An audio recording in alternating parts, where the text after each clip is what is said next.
मैं राजीव मिश्रा और आप देख रहे हैं स्वैच्छिक दुनिया न्यूज़ चैनल। आइए बात करते हैं इस वक्त की कुछ बड़ी खबरें। जनपद फतेहपुर के विकासखंड मलवा की ग्राम पंचायत अभयपुर के मजरेजाड़ी का पूर्वा व बिंद की फॉर्म जो कि गंगा तट पर स्थित है। यहाँ पर पांडु नदी और मां गंगा का संगम है, इसलिए प्रतिवर्ष यहाँ कटान से किसानों की जमीन काटन में बह जाती है। प्रशासन अपनी खाना पूरी करके पल्ला झाड़ लेता है, किसानों को कोई मुआवजा भी नहीं मिलता है। स्वैच्छिक दुनिया के लिए रवि मिश्रा की खास रिपोर्ट।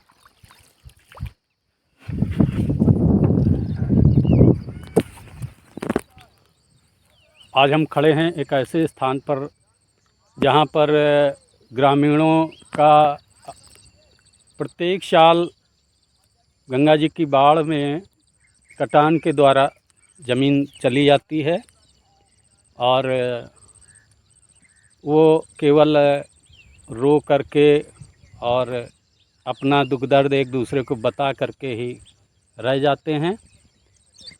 प्रशासन द्वारा अपनी कागजी कार्रवाई पूरी करने के बाद उनको कोई भी न तो मुआवजा मिलता है, ना ही कोई उनको उसकी भरपाई मिलती है। परेशान हैं, समस्या बहुत जटिल है। हम मिलते हैं कुछ ग्रामीणों से जिनकी पूरी ज़मीन जा चुकी है, जीवन यापन का कोई और साधन नहीं है। वो क्या करें आगे, क्या न करें, उनका दर्द स्वयं उन्हीं से पूछते हैं।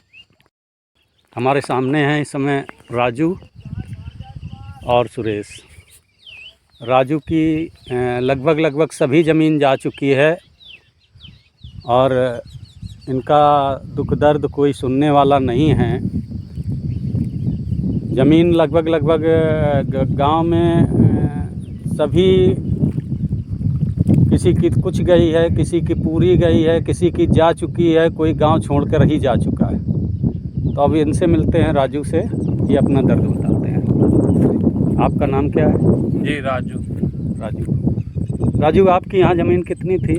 अरे सर, यहाँ हमारी ज़मीन तो मज़े की थी, मगर सारी ज़मीन कट चुकी है और बाल बच्चे जो टोटल कितनी ज़मीन थी?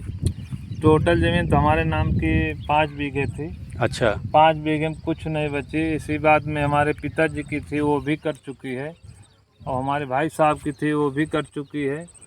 और जो हमारे गांव के नागरिक हैं, वो सब लोगों की ज़मीन कुछ में कुछ कटी है। अच्छा। हाँ, और हमारे लोगों को तो वो स्थिति है कि आज कुछ खाने का, पीने का कुछ, मान लीजिए जैसे हमारे पिता लोग हैं, माँ है, उनकी कोई हम रक्षा नहीं कर सकते।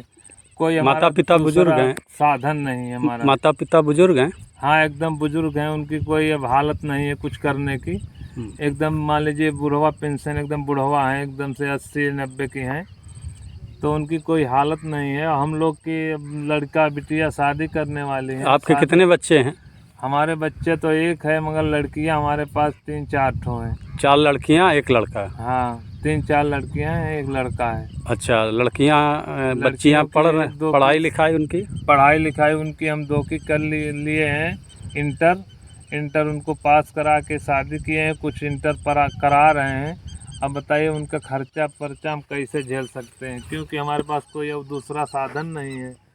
यही ज़मीन का एक साधन था, और कोनो जुगाड़ है नहीं कि हम कहाँ से कमाएं, कहाँ से क्या करें। यहाँ कटरी इलाके में है क्या है भाई? शहर वहर में हो तो कहीं कोई काम कर सकते हैं, ईटा गारा का कोई कुछ भी कर सकते हैं। सही बात है, स्थिति बहुत विकराल है यहाँ पर। इसी तरह के और भी ग्रामीण हैं जिनकी पूरी ज़मीन जा चुकी है। वो लगभग गांव छोड़कर भी परिवार सहित जा चुके हैं।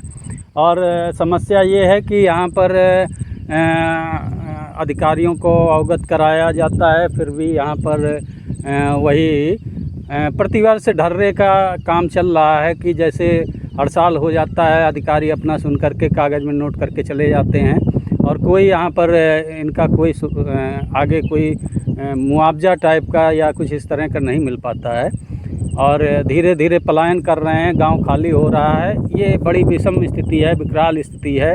इसका कोई स्थायी निदान सरकार के पास यदि पहुंच जाए तो स्थायी निदान हो सके, तो यदि हो जाए तो ग्रामीण कम से कम अपना जीवन जी पाएँ। धन्यवाद।